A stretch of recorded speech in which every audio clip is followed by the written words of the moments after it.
હુઝુરે પાક સલ્લલ્લાહુ તાલા અલૈહિ વાલિહિ વસલ્લમે કીધું, મુસલમાનની ખૂબી એ છે કે જે નકામી વસ્તુ છે ને એને મૂકી દે.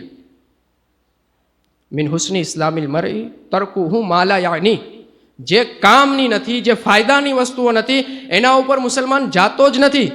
જેમાં ફાયદો હોય, નફો હોય, એનું કામ કરે છે. અરે મારા ભાઈ, તમે જે દેશમાં રહો છો, લોકશાહી દેશ છે. કરવાના ઘણા બધા કામ છે. આપણે ઘણી બધી વસ્તુઓ ચૂક્યા છે. આપણા પાસે કાંઈ રહ્યું નથી.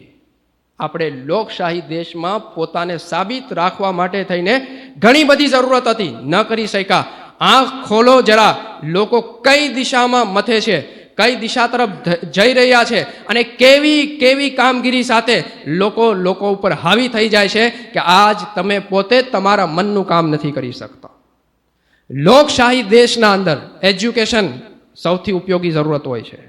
લોકશાહી દેશના અંદર ઇલેક્શન સૌથી મોટું કામ કરતું હોય છે. અદાલતો, ન્યૂઝ સિસ્ટમ, જર્નાલિઝમ, આ બધી જ વસ્તુઓ આપણા માટે ઇમ્પોર્ટન્ટ હોય છે. ત્યાં જઈને તમે જો, બધી જ સીટો આપણા નામની ખાલી છે, અને આ સીટો ઉપર કોણ બેઠેલા છે તમે બધા જ જાણો છો. કરવાના કામ હતા. મોબાઈલ ફોનથી તમે પૂછો એજ્યુકેશન સારું કેવી રીતે મળી શકે, આપને ઘણા બધા લોકો સમજાવનાર મળી જશે.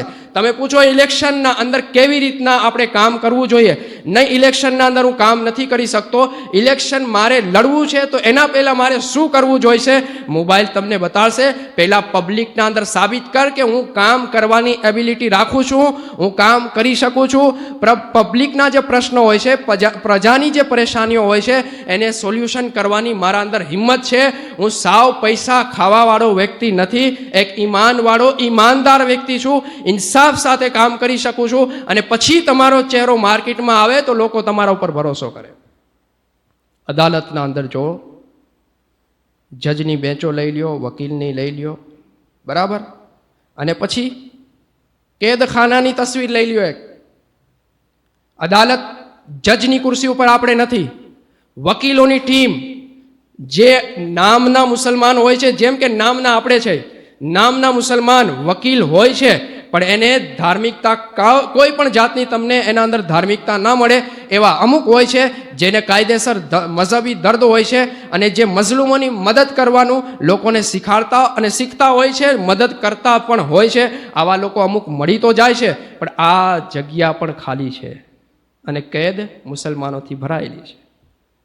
તમે લોકશાહી દેશના અંદર જીવવાના નિયમ પણ નથી જાણતા, અને આવા ટાઈમના અંદર તમે મોબાઈલ ફોનના અંદર 2-2, 4-4, 6-6 કલાક, 12-12 કલાક એટલા વ્યસ્ત રહો છો કે તમને પોતાના આજુબાજુનું શું થાય છે એ પણ ખબર નથી હોતી. સમસ્યાઓ બીજાની તો ઠીક છે, પોતાની તમે હલ નથી કરી શકતા. તકલીફો બીજાને છે, એની ખાલી વાત તમે કરી શકશો. સુધારવાની વાતો, બીજાને સુધારવું છે, ખાલી વાત તમે કરી શકશો, બીજું તમારેથી કાંઈ થતું નથી. કેમ? ઓલું છે, આમ છે, તેમ છે. નહીં, તે શું કર્યું? તારા અંદર જે શક્તિ હતી એને તે કેમ ઉપયોગ કર્યો? મોબાઈલ ફોન સદુપયોગ કરો, ઘણા બધા ફાયદા છે. સાચી દિશામાં સીધો પ્રયાસ કરો તો નતીજા મળશે. ઊંધી દિશામાં મતતા રહેશો તો કોઈ ફાયદો થવાનો નથી. અલ્લાહ તાલા ફરમાવે છે, ફમન યઅમલ મિસ્કાલ ઝર્રતિન ખૈરન યરહ, જે પણ વ્યક્તિ નાની એવી પણ નેકી કરશે ને એને જોઈ લેશે, દેખાડવામાં આવશે, એનો બદલો દુનિયામાં મળશે, આખિરતમાં પણ જોશે. વમન યઅમલ મિસ્કાલ ઝર્રતિન શર્રન યરહ, અને જે પણ વ્યક્તિ ઝર્રા બરાબર નાની એવી પણ કોઈ બુરાઈ કરશે તો એ પણ એના સામે જ છે, એના નતીજા પણ તમને સામે દેખાડવામાં આવશે. આખિરતમાં એના અઝાબ ભોગવવાના રહેશે. શું કરો છો, કોના સાથે કરો છો, મેટર નથી. તમે કોઈના સાથે નથી કરતા, પોતાના સાથે જે પણ બુરાઈ કરો છો પોતાના સાથે કરો છો, જે પણ નામથી બુરાઈ કરો છો પોતાના સાથે જ કરો છો. નથી વધારે ખુશ થવાનો ટાઈમ. તમે પોતે વિચારો શું કરવું જોઈએ અને શું ન કરવું જોઈએ. દરેક જુમ્માના ખુતબાના અંદર એક લાઈન પડવામાં આવે છે, અલ બિર્રુ લા યબલા. ધ્યાન દેજો, આજે હું ખુતબો પડું ને ત્યારે તમે ધ્યાન રાખજો. અલ બિર્રુ લા યબલા, नेकी ज़ाय नहीं होती है, नेकी बर्बाद थती नहीं, नेकी ने बचावी लेवामां आवे छे. પછી બીજો શબ્દ આવે છે વઝમ્બુ લા યુન્સા, ગુનાહ ભૂલાવવામાં નથી આવતા, ગુનાહ ભૂલાય નહીં જાતે, ગુનાહોને લખી લેવામાં આવે છે. ગુનાહ આપણે કર્યા છે, મોજૂદ છે, નેકી કરી છે, મોજૂદ છે, બંને વસ્તુઓ પોતાનું કામ કરે છે. પ્રશ્ન આવશે મગજમાં, પણ આ બે વસ્તુ મેં કરી નાખી છે, મારા ઉપર કોણ? મારા બાપને તો હું જવાબ દઈ દઈશ, મારા સાથે કોઈ પોલીસ મેટર થાય જવાબ દઈ દઈશ, કોઈ બહુ મોટો અધિકારી મારા ઉપર મૂકવામાં આવશે તો દઈ દઈશ એને રિશ્વત, કામ થઈ જશે. ભ્રષ્ટાચાર લોકો તો માર્કેટના અંદર જગ્યાએ જગ્યાએ મળે છે, ગમે એમ નીકળી જાય, પણ કહેવામાં આવે છે વદ્દય્યાનુ લા યમૂત, इंसाफ फैसला करने वाला उसे मौत नहीं आएगी. अल्लाह रब्बुल इज़्ज़त वो मौत से पाक है, उसे मौत नहीं आने वाली है, हमेशाથી છે અને હંમેશા રહેશે. હિસાબ કિતાબ, નેકીનો બદલો અને ગુનાહોની સજા, બધી જ વસ્તુઓ અલ્લાહની બારગાહમાંથી મળવાની છે. ક્યારે મળશે? इन्ना लिल्लाहि व इन्ना इलैहि राजिऊन, हम अल्लाह ही की तरफ से आए हैं और अल्लाह ही की तरफ हमें जाना है. અલ્લાહના હુકમથી દુનિયામાં આવ્યા છો અને અલ્લાહનો હુકમ થશે એટલે દુનિયાથી જાશો અને પછી હિસાબો કિતાબ થશે, ત્યાં જવાબ દેવાનો રહેશે. કોણ જવાબ દેશે?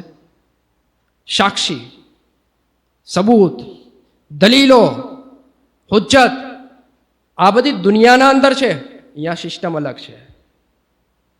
અલ્લાહ તાલા કુરાન મજીદ ફુરકાન હમીદ સૂર યાસીનના અંદર ફરમાવે છે, તમારા હાથ, તમારા પગ, આ બધા જ તમારા વિરોધ ગવાહી આપશે.